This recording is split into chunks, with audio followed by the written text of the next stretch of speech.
For millions of years, something has been lurking in the depths of the ocean. You can't see it, touch it, or map with sonar, yet it keeps entire species trapped where they are.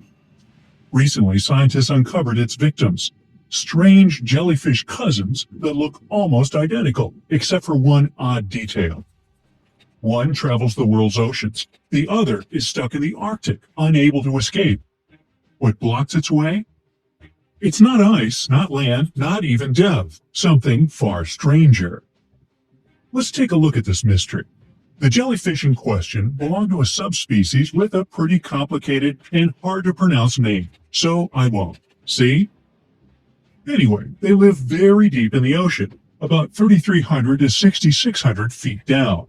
That's so deep that sunlight doesn't even bother showing up there. The strange thing is that some of these jellyfish have a little bump or knob on top of their umbrella-shaped body, and others don't. And this tiny difference decides their entire life story. Jellyfish with a knob are world travelers found across all oceans. Jellyfish without a knob are stuck in the Arctic, like they're grounded for life.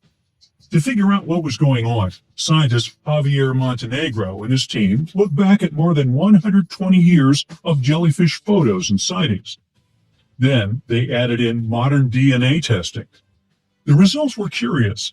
Genetically, the knobless and knob jellyfish in the Arctic were identical to knob species in the Western Atlantic.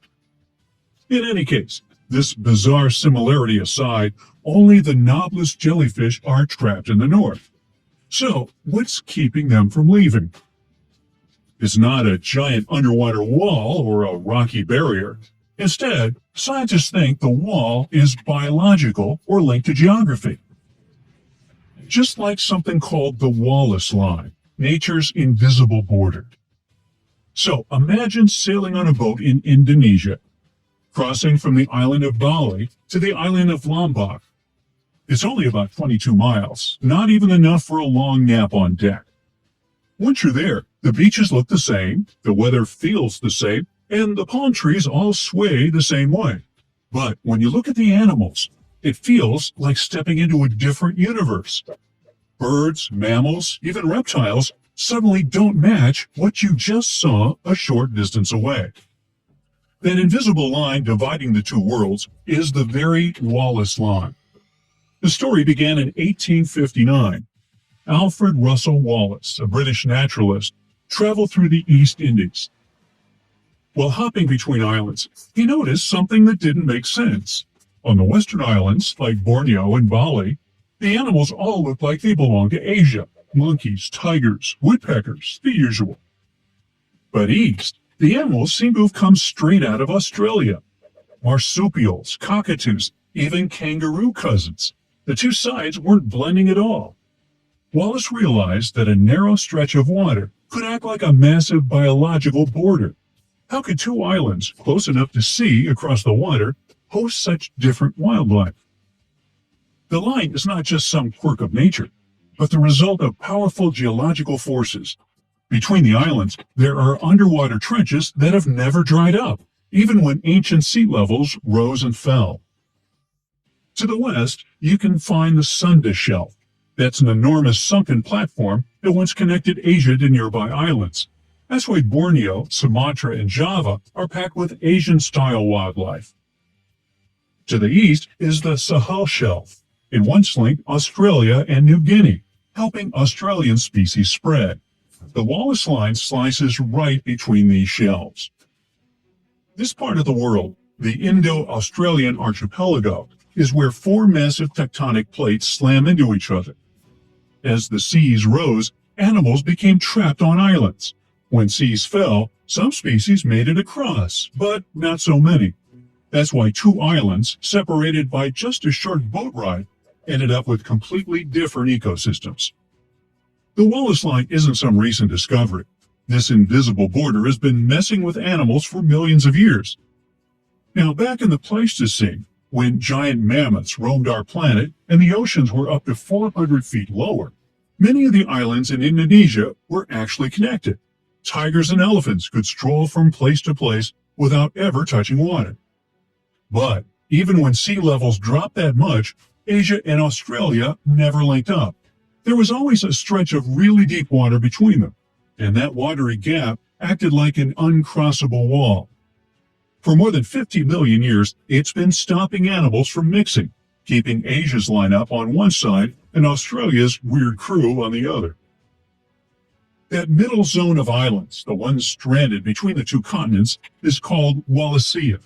Only animals that could swim, fly, or somehow make it across the open ocean managed to live there. Everyone else was stuck at home, no exceptions. As you see, there can be a logical scientific explanation for almost any phenomenon on Earth. Maybe we could find one of those poor trapped jellyfish. Apparently, the problem lies in the North Atlantic Drift. It's a warm current that flows up from the Gulf Stream. Scientists don't know exactly why, but something about this area blocks the knobless jellyfish. One theory claims that predators beyond the drift are too dangerous for these creatures. Another idea is that the knob itself somehow gives jellyfish an edge in survival, but no one really knows. For now, it's like an invisible border. Knob jellyfish pass, knobless jellyfish stay put. On the Pacific side of the Arctic, there's no need for a mysterious barrier. The Bering Strait already does the job. On average, it's only 165 feet deep, which is way too shallow for deep-sea creatures to get through. So these jellyfish, knob or no knob, can't escape south. And since we're back at the topic of animal life, let's speak a bit more about the weird fauna quirks of the Wallace Line, because animals are the easiest way to see this barrier in action.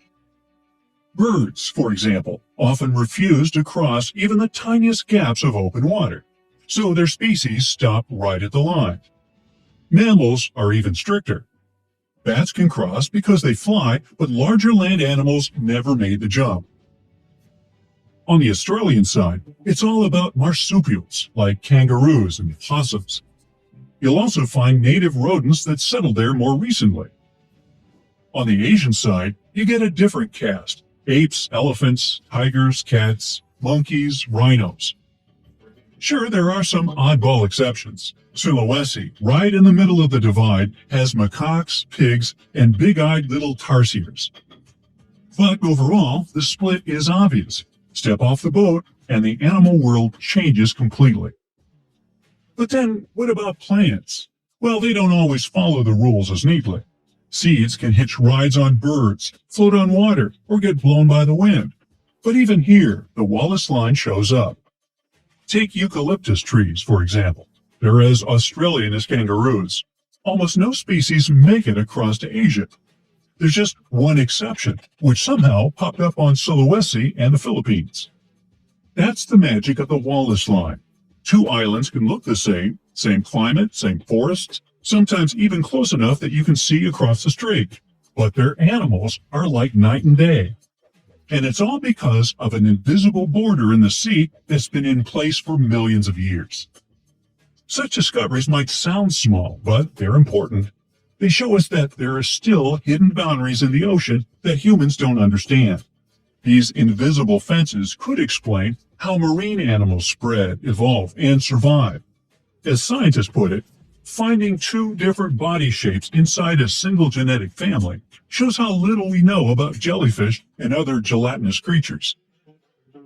As for the Wallace Line, even today, it stands as one of the most fascinating mysteries in biogeography.